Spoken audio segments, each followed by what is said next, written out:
Okay, how long are you going to do this, Kerry?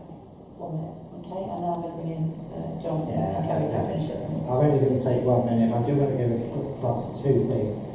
First of all, the third edition of the 1 Million Climate Jobs report. I do have a few spare copies in my bag if anyone wants to buy it this evening, or you can download it. It's written by trade unionists, campaigners and academics. It gives very detailed arguments for different areas of job creation and all the costing, so it's a very credible document. But I also want to mention something you can download from the internet. It's the Global Climate Jobs report.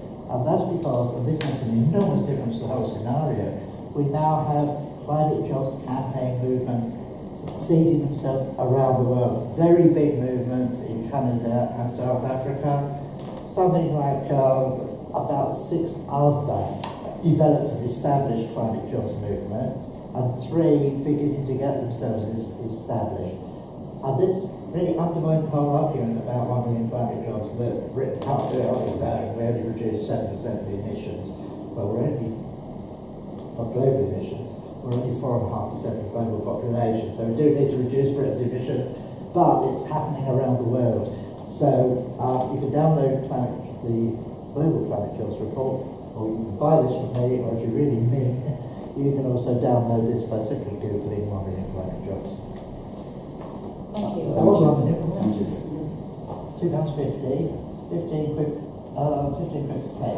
Sorry, can I just add that actually my husband does buy very cool because the question about that In Paris, Jeremy Goldman meeting. was speaking with that's what my brain's dying really fast. About 800 people were there at the time of the COP, and he began by saying everybody must read this. Yeah, we are. John McDonald's supposed to be arranging a meeting with us with Jeremy and Lisa. Thank you. Okay, John. Yeah, very, very good. And just picking up 2 points. One, which you mentioned, and also Mark mentioned, this idea of practically putting in some sort of motion. I think it's important to start for the reason of debate, but I was picking up your point, Kerry, it doesn't need to be entirely negative.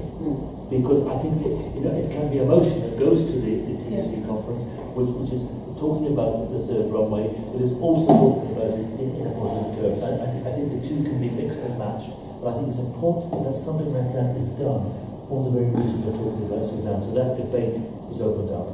That's the first point. The second point is the idea of people flying abroad.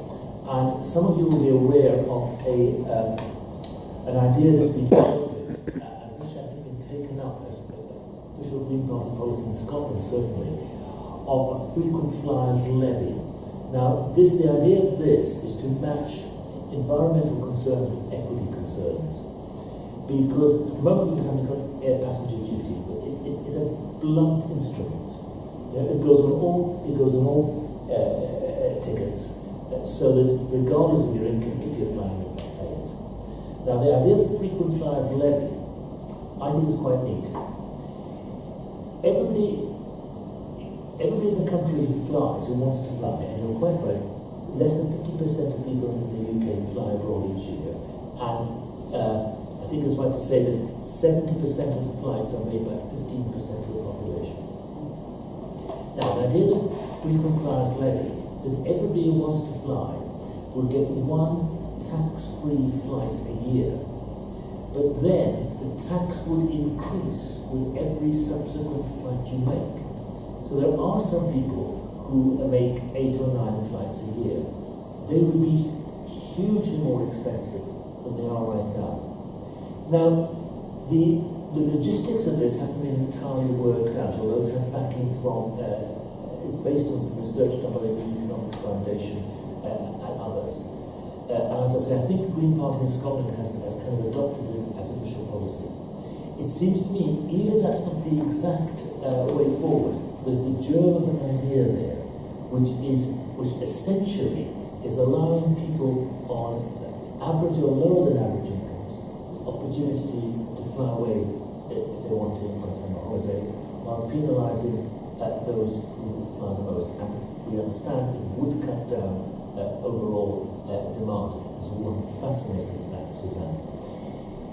The people who fly the most as you'd expect, it was done across the country, as you'd expect, they live in Westminster, Kensington, Chelsea, and Surrey. And that's not too surprising. Does anybody know what their favourite type of destination is? Barbados. It could be the type of destination. And you're cheating, Rob, so don't tax havens. So the most frequent flyers are coming from Chelsea and Kensington to tax havens, one of which may well be Barbados. Thank you. That's it. Thank you, John. Kerry, we'll hand over to you. Okay, I think I pretty much agree with everything that people have been saying, and I do think it's incumbent upon us to sort of make positive arguments in our movement and then take them broader.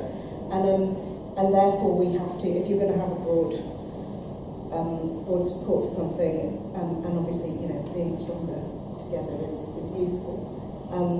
You can't be so pure, you know. So we do have to work with people and try and make things better. Because I think if we don't, we're sort of throwing the baby out with the bathwater. If we all disagree on this, the climate's going to get hotter, you know, and we don't have much time left to make this work. And if you think about that too long, you almost get paralysed. You know, we've had seven of the hottest months in a row, and this was the hottest April on record by a long chalk. If you look at the graphs, so the situation is desperate. And I just wanted to say something about, just because it wasn't said, and I know people know this, but sometimes it bears repeating. But you know, if you think that Syria is bad, if you think all the refugee situation is bad now, wait till all the climate refugees start having to, you know, move away from the hotspots. And you know, you think that there are a lot of Mexicans wanting to get into America at the moment. You know, think about how that's going to work out, and the wars that's going to cause, and the racism that's going to cause. You know, we have an obligation to pull people together in the fifth richest country in the world. You know, it's our duty to work on this and to essentially pay our way. But I do think that we have to do. You know, so I'm not saying it's not serious. I'm not saying let's all get on and it'll be all right. I'm saying we need to get on because we need to fix it. So that's a sort of simple point. I mean, I think there's lots of good ideas around that, and there's lots of social, you know, normal trade union arguments that we can put into that. You know, so the equality of it, the fact that we should be arguing for better holidays, you know, better long weekends, bank holidays, so that people can go, you know, to the seaside when it's hot rather than having to fly once to Spain. And I think that I didn't know that fact about 70% of flights made by 15% of the population, but we should be getting those facts out a lot more, because that was, you know, that will ring true with our trade union members who, you know, they've got caught up in this argument that's essentially pro-business, and they're not getting any of the benefit. So I suppose my call is, you know, we should work together on this. I think there's a very good case for investment in rail. You know, we haven't done it since the Second World War. We should be doing it. You know, look at all the lost opportunities, and they're basically going in the air. I think, you know, at the worst, if we took people, you know, onto expensive high speed, and we built that infrastructure, took them out of the air and onto that would, you know, that's why I'm saying, like, we can't be purist about this, because that's the worst case scenario, but that's still better than what we've got now. You know, it's not perfect, and it's not what we're calling for, but it's better than we've got now. And maybe we should have a, you know, phased program for this and bring everyone, you know, through on the areas that affects them. And, you know, not blaming black people for going back to Jamaica, to the Caribbean to see their family, because, you know, colonialism and, you know, imperialism caused those problems, but, you know, recognising that we definitely need to get black communities involved in our campaign. And, you know, that's a weakness that we need to solve. Thanks, everybody. If anybody did want to stay in touch with the Trade Union Group campaign against climate change, then come and give your email to Ken. And I'm just thinking as a notice, actually, some people may be interested that the next Trade Union Group meeting of the campaign against climate change is on Saturday, the 28th of May.